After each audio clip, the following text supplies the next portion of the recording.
this is a big crowd, and I want to just say hello, Michigan. We love Michigan. And I'm thrilled to be back in this magnificent state with thousands of proud, hardworking American patriots.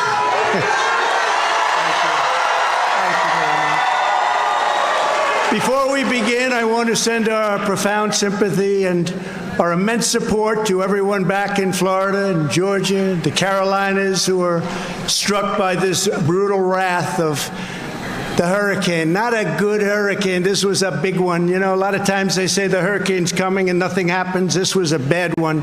This was a really bad one. So we just want to say hello to everybody in that area, and we want to say we love you very much, and we do.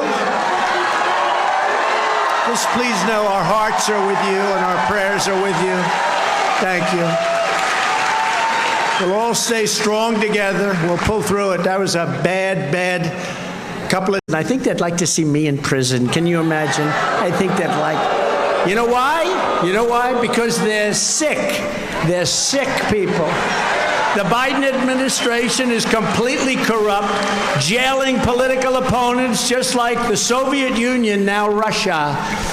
The Soviet Union, now Russia. Think of it. We're being compared to that by many, many people because of what's happening with the criminal justice system.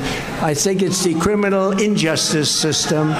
If the communists win, and now we're talking communists, we don't say socialist anymore because we've already skipped over socialist. And even solitary confinement for protesting, and that's what they did. They protested on January 6th. You know what they were protesting? Primarily the election results. They were protesting persecuting people who just happened to be there. Many of them didn't even go in. I am their number one target, but I am proud to be fighting for you, and I'm going to be fighting for you for a long time.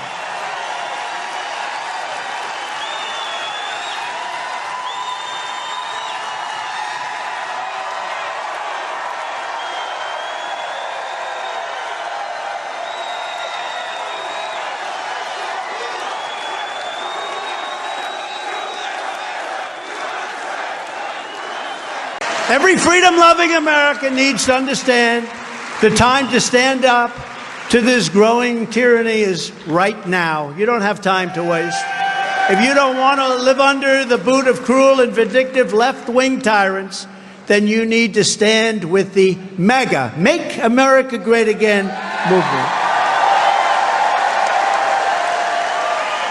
And we had it great. We had it great. We had it great. Together, we're going to end crazy Nancy Pelosi's political career once and for all. She's crazy. She is crazy. Under Biden, Whitmer, Pelosi, Schumer, and the radical Democrat Congress, natural gas utility bills are up 52% at least. Airfares are up almost 50%, and here in Michigan, the cost of gasoline is up 79%. It would have been down. Since I left office, the average Michigan family is paying over $107 more per month for food. Think of that. $78 more for housing, $275 more for transportation, monthly basis, and $164 more per month for a thing called energy, and it's going way up because they're using these strategic reserves that we topped out first time in 51 years. 75 million barrels I bought only to be used so they can keep the price of gasoline down just a little bit for an election. Not supposed to be used for that. It's hot as a pencil, but this is a finance company, it's a SPAC, is being targeted by the SEC. Now, you know, look, if they don't come up with the financing, I'll have it private. Truth Social is hot. It's easier to have it private. You have to go through all this stuff. By miraculous coincidence, but you have to hear this, the head of the SEC was the chief financial officer of crooked Hillary Clinton's campaign. I said, who is he? He doesn't seem to be very reasonable. It's not even after me. They're after these poor guys, they said, we'd love to finance your SPAC. That's the end of that. They were served a subpoena because they're trying to silence us. But the head, think of it, the head of the SEC was the chief financial officer of Crooked Hillary's campaign that she lost to us. And you won't believe this one, but Melissa Hodgman, I call her Melissa Hodgman Strzok, is the wife of the legendary Peter Strzok of the FBI. And she's the acting director of enforcement at the SEC. So think of this. Peter Strzok's wife is going after the people wanting to finance our platform. Can you imagine? Is this, again, this could only happen to Trump. This doesn't happen to people.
And there you have it, folks. Trump wrapping up his Save America rally in Warren, Michigan.